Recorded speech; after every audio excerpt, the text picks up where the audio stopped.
अब जो है ना, आज हम जो भी चैप्टर्स हैं आपके प्रीवियस, आज हम मैथ का समझ लो, अब आज का आपका आखिरी डे है, मतलब हम रिवीजन लास्ट करते हैं पूरे मैथ का, और 3 to 4 आवर्स लगेंगे हमें इसको कंप्लीट करने पूरे चैप्टर।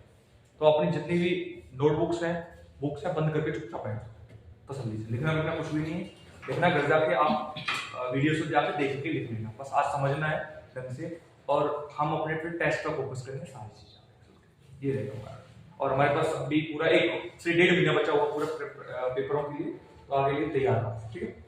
और अब जो चैप्टर स्टार्ट करते हैं वो हमारा आपका जो चैप्टर है कंपेयरिंग क्वांटिटीज। हमारे यहाँ पे थोड़ी फिर भी डाउट हो रहे हैं, क्वेश्चन नहीं कर पा रहे हैं, हमें क्वेश्चंस क्लियर नहीं है, क्वेश्चंस कब फॉर्मूला कब लगाएं, ठीक है। तो वो चीज को लेते हुए और क्वेश्चन को करते हैं फटाफट, मतलब फॉर्मूला डिस्कस करेंगे, सारे फॉर्मूला डिस्कस करते ही सारी चीजें एक साथ करते हैं। बेटा बात करते हैं कंपेयरिंग क्वांटिटीज। क्या है कंपेयरिंग क्वांटिटीज? तो कंपेयरिंग क्वांटिटीज में कार्तिक तेरा भी इंक्लूड हो जाएगा, वैसे सारी चीजें रहेंगी कंपेयरिंग क्वांटिटीज। मैं इसमें 2-3 पार्टीशन कवर करूंगा तो समझ सकते, ठीक है। तो कंपेयरिंग क्वांटिटीज में पहले बेटा बात करते हैं परसेंटेज की बात। किसके बारे में? परसेंटेज। तो परसेंटेज की बात की जाए, सिंबल जो होता है, क्या होता है सिंबल, ये बेटा कुछ ऐसे बनता है, ये होता है आपका परसेंटेज का सिंबल। अगर इसकी जो वैल्यू की बात की जाए, अगर इसकी वैल्यू की बात की जाए तो बेटा इसकी वैल्यू होती है 100, नहीं होती है 100 इसकी वैल्यू होती है, ठीक है। अभी क्लियर ना हो तो अब क्लियर कर लेना और अच्छे से, क्योंकि इसलिए मैं जल्दबाजी चैप्टर करा देता हूं, दोबारा हम रिवीजन करना फटाफट, समझ में आ गया बेटे। अब बात करते हैं, सिंबल क्लियर हो गया। यहां पर मान के चलो टाइप 1, क्या है टाइप। बात करते हैं अधिकतर रेशियो, क्या बात करते हैं रेशियो बारे में पढ़ा देते हैं। रेशियो का अगर बात की जाए सिंबल की बात, रेशियो का ये होता है डबल डॉट। क्या होता है डबल डॉट, कहते हैं रेशियो। रेशियो का मतलब क्या होता है कि इसमें 2 क्वांटिटीज होती है। क्या होती है? 2 क्वांटिटीज होती है, पर जब रेशियो लग गया तो वो 2 इक्वल क्वांटिटीज में क्या हो जाएगा? क्या हो जाएगा? 2 इक्वल क्वांटिटीज में क्या हो जाएगा? कन्वर्ट। समझ आ गया? क्लियर हो गया? मान के चलो मैंने लिखा 3:2, तो मतलब ये जो 2 क्वांटिटी है वो इक्वल पार्ट्स में डिवाइड करके लिखी गई होंगी, ठीक है। बात समझ आ गई? क्लियर हो? अब बात करते हैं कि लिखते कैसे हैं, लिखते इस बेस में क्वेश्चन टाइप करेंगे। क्वेश्चन क्या होगा कि आपसे पूछा जाएगा एग्जांपल से करते चलना, एग्जांपल मतलब जितने एग्जांपल उतने टाइप, जितने एग्जांपल उतने टाइप, जितने एग्जांपल उतने। कहता है right the ratio of 45 rupees to 50 पैसे। 50 बेटा इसमें 2 कंडीशन आती है। क्या आती है? 2 कंडीशन होती है, एक तो यूनिट सेम होगी और एक बिना यूनिट का सेम नहीं होगा। क्या नहीं होगा? एक तो यूनिट सेम होगी और एक यूनिट सेम। तो हमारा क्या था, इसमें 2 टाइप से क्वेश्चन बनता है। क्या होता है? 2 टाइप से क्वेश्चन बनता है, जब यूनिट सेम होगी और जब यूनिट सेम नहीं होगी। अगर यूनिट सेम नहीं है, पहले आप convert the unit, convert the unit.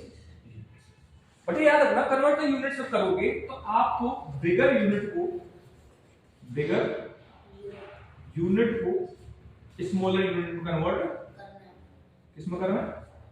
Smaller unit में तुम्हें कन्वर्ट करना होगा। तो वो क्या माना जाएगा? हमेशा याद रखना। जैसे अब देखना 45 रुपीस और 50 पैसे। अब आपको पता है कि रुपीस सबसे बड़ी यूनिट है, तो हम यहां लिखेंगे 1 रुपीस इज इक्वल टू 100 पैसे। 100 और तो 45 rupees is equal to 45 multiplied 100 is equal to 45 100 पैसे। तो समझ में आ गया? अब क्या होता है कि जब ये 2 लगाया तो 2 से पहले जो यूनिट है वो लिखी जाएगी और 2 के बाद होगी वो यूनिट लिखी जाएगी। बात समझ में? तो 4500 पैसा 4500 और 50, तो जब 2 लगा हुआ है वहां पर हम क्या लगा देंगे, रेशियो का सिंबल लगा देंगे। बात समझ में? अब यहाँ पे एक बात और समझ, यहाँ पे बात आती है सिंपलेस्ट फॉर्म की। किसकी फॉर्म बात आती है? सिंपलेस्ट फॉर्म याद रखना। सिंपलेस्ट फॉर्म करने का तरीका होता है कि हमें क्या करना है, cut with the same table, cut with the same table, cut with the same table का अगर काटो, चाहे तुम 2 से काटो, चाहे 3 से काटो, चाहे 4 से काटो, जैसे काटो, पर काटना दोनों को सेम। तो जैसे मैंने इसको काटा तो 0 से 0 कैंसिल, अब 5 से दोनों कटेंगे, 5 से काटोगे तो ये 90:1 थी। पहले बात समझ में आ गई? कंडीशन कितनी आएंगी, एक तो यूनिट सेम मिलेगी, अब यूनिट सेम ना मिले तो पहले क्या करना है, convert the unit into same, जो यूनिट दे रखी है बिगर से, तो अगर कन्वर्ट कर दोगे तो तुम्हारा आंसर निकल के आ जाएगा। क्लियर हो गया? पहली बात क्लियर हो? कोई डाउट रहेगा? टाइप 1 क्लियर हुआ? अच्छा, अब बात करते हैं एग्जांपल नंबर 2। क्या बात करते हैं? ये एग्जांपल ही तुम्हारे टाइप है, एग्जांपल ही क्या है तुम्हारे टाइप। बात समझ में? बच्चों याद रखना, अब यहां पे पूछेगा फ्रैक्शन टू रेशियो। क्या पूछेगा? Fraction to ratio.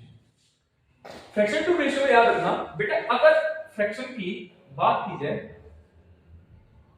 तो फ्रैक्शन आपका एक न्यूमरेटर होता है और एक डिनोमिनेटर। जब भी रेशियो में लिखने जाओगे, किस में लिखने जाओगे, तो आपका न्यूमरेटर पहले आएगा और डिनोमिनेटर या ऐसे n रेशियो। पर याद रखना जब भी लिखोगे तो right in the simplest form, right in the simplest form. आपको सिंपलेस्ट फॉर्म में वो लिखना पड़ेगा। समझना है? इसमें लिखा कन्वर्ट 45/20 इनटू रेशियो, ठीक है? बात समझना है? तो जब करने जाओगे तो पहले इसको या तो काट लो या वैसे काट लो। तो मैंने रेशियो लिखोगे तो 45 पहले क्या आएगा, पहले आएगा 45 रेशियो 20, तो इसको क्या करेंगे, कट विद द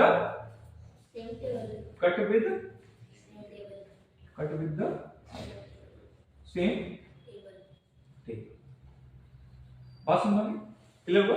उसको काटोगे, 5 9 the 45, sorry 5 9 45 5 4 the 20, that is your. Clear हो गया? डाउट क्लियर है? अब बात करते हैं एग्जांपल नंबर 3। क्या बात करते हैं? एग्जांपल नंबर 3 कहता है कन्वर्ट 34 रेशियो 17 इनटू फ्रैक्शन।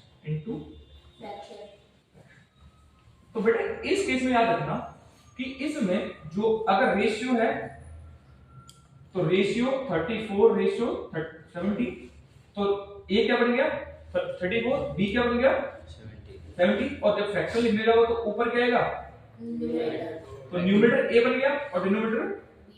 तो जब आंसर लिखने जाओगे तो भी सिंपलेस्ट फॉर्म में ही लिखना होगा।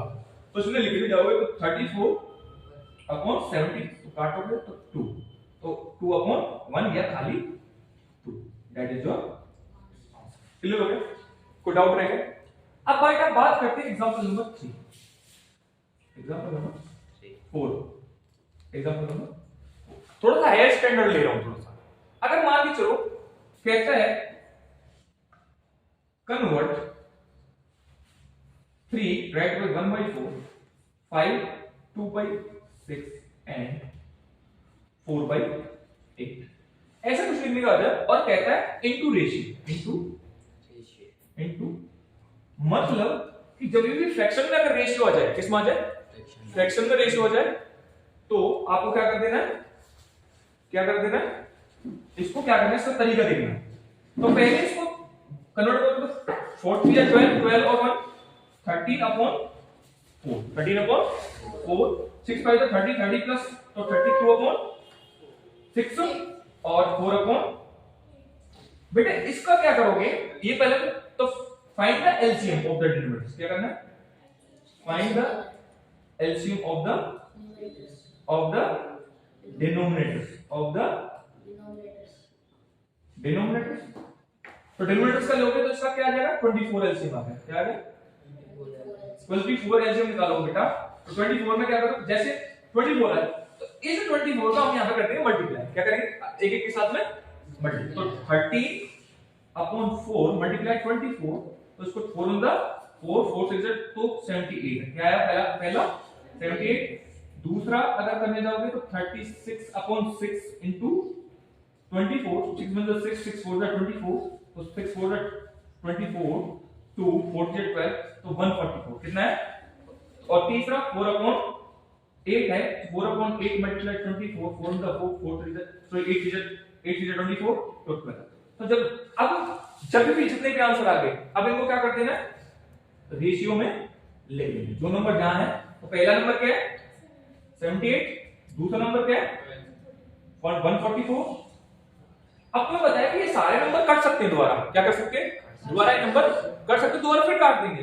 काटोगे 2 से काटो, 6 से बाय 2 बाय 2 काटोगे तो ये 39 टाइम्स कटेगा। कितने टाइम्स कटेगा 39, और ये 72 और ये 6। अब आपको बताइए दोबारा फिर कट रहा है किससे, बाय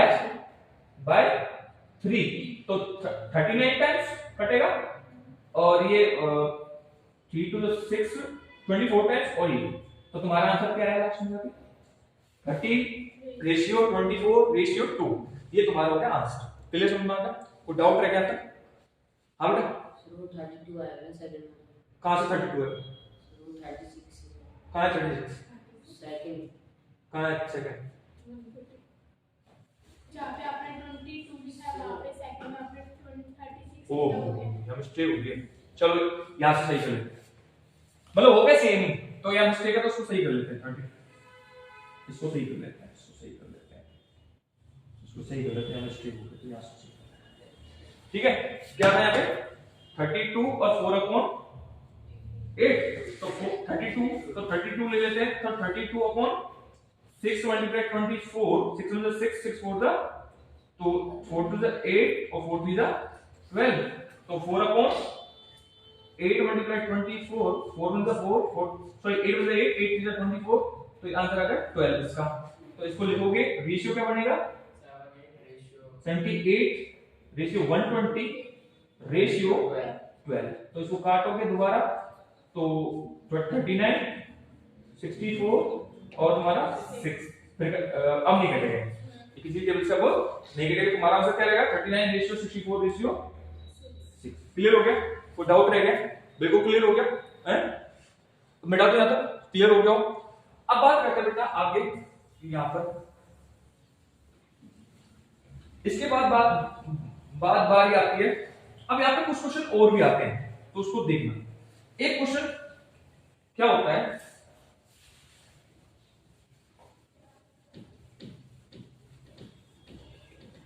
यहां पर एक पार्टीशन और पूछा जाता था कि अगर मान के चलो कोई कहता है डिवाइड, जैसे एग्जांपल नंबर 5 कहता है divide 1000 rupees into Ram and Shyam if the ratio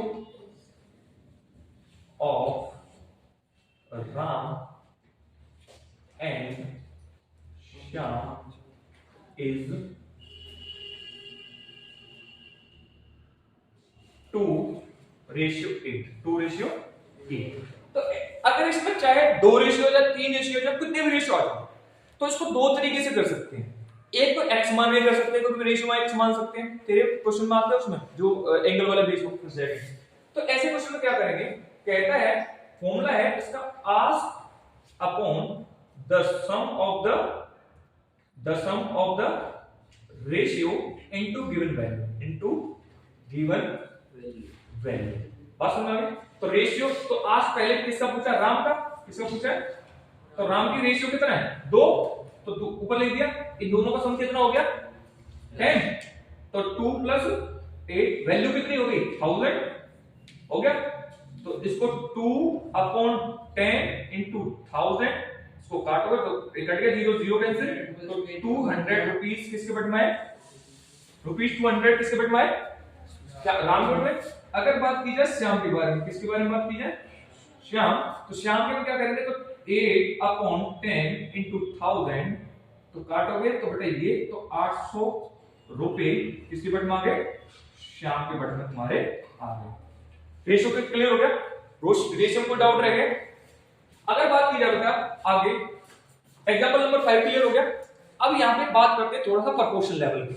अब यहाँ पर जो है प्रोपोर्शन जो पढ़ाऊंगा, प्रोपोर्शन थोड़ा सा क्लास